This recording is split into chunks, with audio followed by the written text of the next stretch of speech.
চালু করেনি না এখন একটা আগে বছর লাইট জ্বলছিল।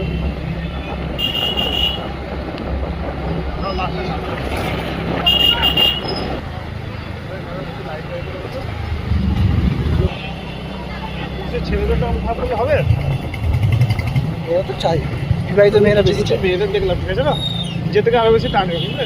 বিবাহিত মেয়েরাও চাই বেশি। আর কি বলবো, একবার উঠে গেলে এরা রিসেন্টলি বাচ্চা হয়ে যায় না, একটা ইচ হয় না সে